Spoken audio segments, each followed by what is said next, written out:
যার বউ টিকটক করে এ তো সেলিব্রিটি, আর বইয়ের পা ধরে চুমে খাওয়া উচিত।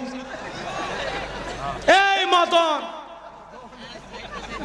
অফিস, তোর বউ টিকটক করে সুন্দর চেহারা মানুষকে দেখায়, তোর তো কচুর সাথে ফাঁসি দিয়ে মরা উচিত রে। তোর রুচি এত খারাপ, তোর বউ সারা দুনিয়ার মানুষ দেখায়।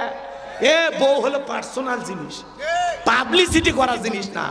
বউ ঘরে ঢাকে রাখার জিনিস, আলগা করে দেখার জিনিস না। অসভ্য কোথাকার। ভালো হয়ে যা, ভালো হয়ে যা।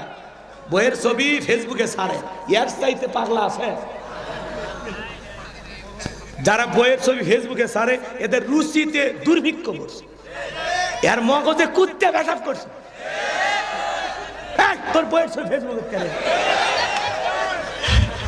রাগ করছেন আপনারা? একটা মেয়ে ভুল করে রং নাম্বারে মিস কল দিলে তুমি পাগল হয়ে যাও। 17টা সিম কার্ড পরিবর্তন করে কল দেয়, হ্যালো। মেয়েটা বলে ভাইয়া সরি, ভুল করে আপনাকে কল দিছি। কয় না, কেন নিবেন এখন চালাইলি, এখন ভালোবাসা দিবি কিনা বল। একটা মেয়ের কণ্ঠ পেলে তুমি আমি পাগল হয়ে যায়। রাত 3:30টায় কুড়িগ্রামের এক মহিলা আমারে ফোন দিয়ে বলে হ্যালো তুমি কে সোহেল? আমি তখন বললাম না, আমি একটা হুজুর মানুষ। কয় ঢং করো না, রাত চলে গেলে আফসোস করবে। ও কি তাহাজ্জুদ পড়ার জন্য ডাকতে চায়? এই মোবাইল যুব সমাজকে নষ্ট করছে। এই মোবাইলের ওজন কম, কিন্তু এই মোবাইলের মাধ্যমে পাপের ওজন কম না বেশি? সারা রাত ঘরের দরজা লাগাইয়া উল্টাপাল্টা ভিডিও দেখ, কথা কয় না গো। মা বাপ যখন দরজায় নক করে বলছো কি করিস, বাংলাদেশে যুদ্ধ হয়েছে 1971 সালে, তখন পড়ার ভান করে। আবার যখন মা বাবা চলে যায় আবার ল্যাপের ভিতর কম্বলের ভিতর কথা কয় না। বগুড়ের ছেলের অবশ্য টাচ মোবাইল কিনিনি, এরা ভালো। এই মোবাইল যুব সমাজের চরিত্র ধ্বংস করছে।